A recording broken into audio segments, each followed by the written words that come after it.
Assalamualaikum warahmatullahi wabarakatuh.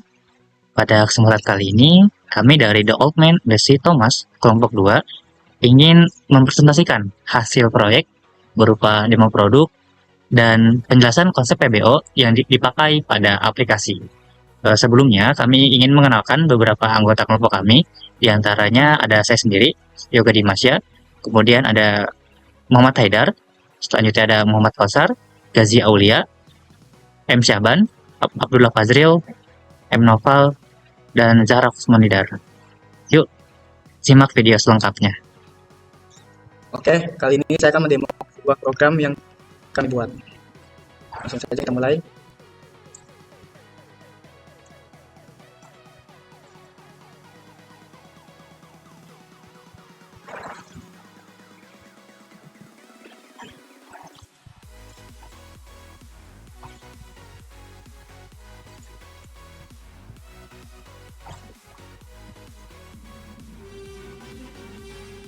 Dan di sini program kami pertama menggunakan untuk menggunakan sebuah intro. Kita kecil.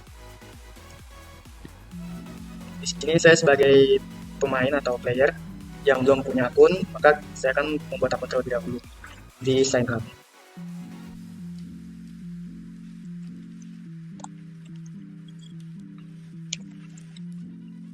Setelah sign up berhasil, maka kita memasukkan akun yang telah kita buat di login.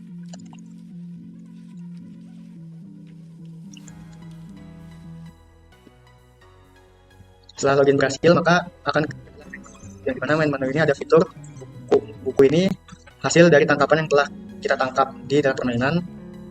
Misalkan kalau kita belum dapat ikan tersebut, dipencet klik view ini, maka ikan belum ditangkap. Munculkan notifikasi ikan belum ditangkap. Maka kita akan bermain gamenya terlebih dahulu.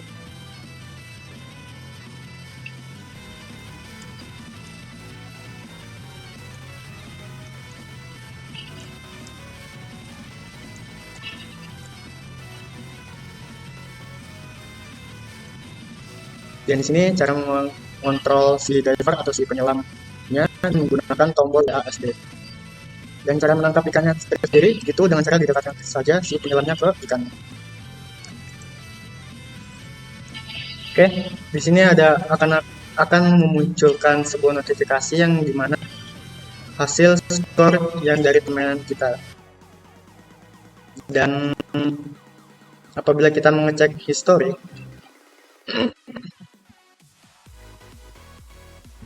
itu memunculkan keseluruhan skor, nama kita, dan tanggal permainan. Kita keluar. Di sini kita masuk ke buku apa saja ikan yang telah kita dapatkan. Ketika sudah mendapatkan ketika setelah mendapatkan ikannya, diklik view ini akan memunculkan sebuah ensiklopedia atau biodata dari ikan tersebut. Nah, selanjutnya itu ada konstruktor. Jadi konstruktor ini adalah metode khusus dalam sebuah kelas yang digunakan untuk menginisialisasi objek saat objek dibuat. Jadi, konstruktor ini selalu sama dengan nama kelas dan tidak ada tipe pengembalian atau return type dan juga dipanggil secara otomatis ketika objek telah dibuat. Selanjutnya ini ada polymorphism, yaitu adalah konsep dalam OOP atau Object Oriented Programming atau PBO yang memungkinkan satu identitas atau metode dari objek memiliki banyak bentuk. Dan jenis polymorphism ini tuh bisa melalui metode overloading dan juga metode overriding. Untuk penjelasan itunya akan dijelaskan oleh rekan saya. Baik, yang selanjutnya saya akan menjelaskan tentang overriding. Overriding adalah proses mendefinisikan ulang metode yang sudah didefinisikan dalam superkelas atau antarmuka yang dengan implementasi spesifik di subkelas atau kelas yang mengimplementasikan interface. Pada program ini salah satu contohnya terdapat pada kelas game controller yang mengimplement initializable yang disediakan di JavaFX.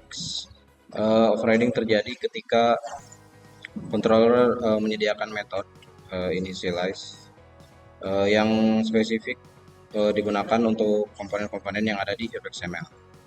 Selanjutnya akan dijelaskan oleh rekan saya. Baik, di sini saya akan menjelaskan kenapa di program yang kita buat dalam aplikasi ini terdapat method overloading. Method overloading di sini berfungsi di mana salah satu metode itu memiliki nama yang sama, yaitu di mana metode overloading ini bisa memudahkan dalam fleksibilitas ketika pada saat menggunakan atau memanggil si metode tersebut. Nah, contohnya itu terdapat pada public marine life ini, yang dimana dia itu merupakan metode overloading karena di dalam isinya sendiri memiliki parameter yang berbeda. Baik, selanjutnya akan membahas mengenai konsep PPO apa saja yang kami gunakan pada proyek akhir kami ini.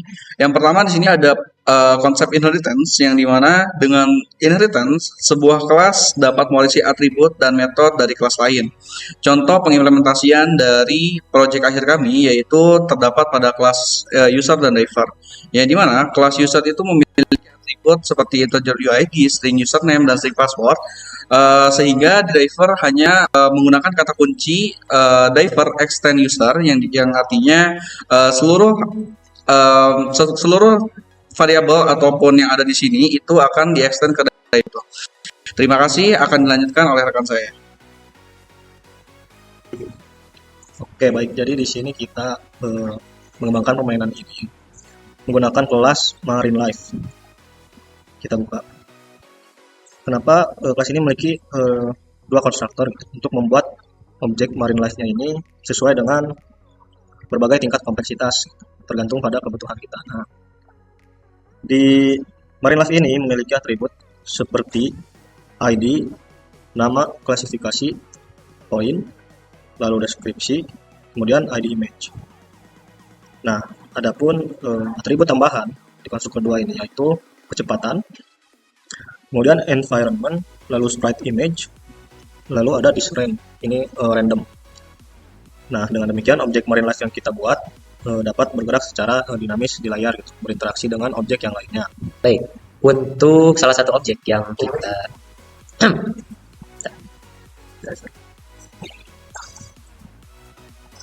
Oke. Baik, untuk salah satu objek yang kita buat adalah diver, yang dimana untuk pembuatannya kita pakai konstruktor diver yang berisi posisi dia sekarang, sprite-nya juga posisi saat dia dapat menangkap ikan tersebut gitu. Nah, si konstruktor ini nanti akan digunakan pada game controller, di mana game controller akan merun atau menginitialize diver tersebut dan memanggil diver, di mana diver tersebut memiliki atribut exposition-nya maupun dia position-nya. Juga kalau misalkan berhubungan dengan diver, kita menggunakan user juga, yang dimana usernya, parameternya terdapat beberapa parameter yang nanti bakalan disetting di game controller. Seperti contoh user ID-nya, password-nya, maupun username-nya, seperti itu. Yang nanti objek yang dihasilkan dari game controller ini akan berupa sprite image yang dapat dikontrol oleh player tersebut, seperti itu. Oke, baik. Pada kali ini saya akan menjelaskan tentang encapsulation. Encapsulation adalah konsep OOP atau Object Oriented Programming yang digunakan untuk membatasi akses langsung ke metode dalam sebuah kelas. Atau encapsulation ini bertujuan untuk memungut data dalam satu unit.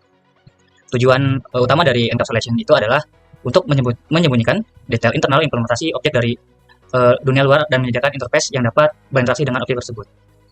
Dan biasanya pada metode encapsulation itu menggunakan access modifier private. Seperti contoh pada program yang kami buat ada pada kelas login controller, pada private void handle button event. Pada kode ini itu memiliki encapsulation private yang dimana hanya dapat diakses di kelas tersebut. Jadi untuk kelas dan atribut lain tidak dapat mengakses kelas tersebut karena berupa encapsulation atau private.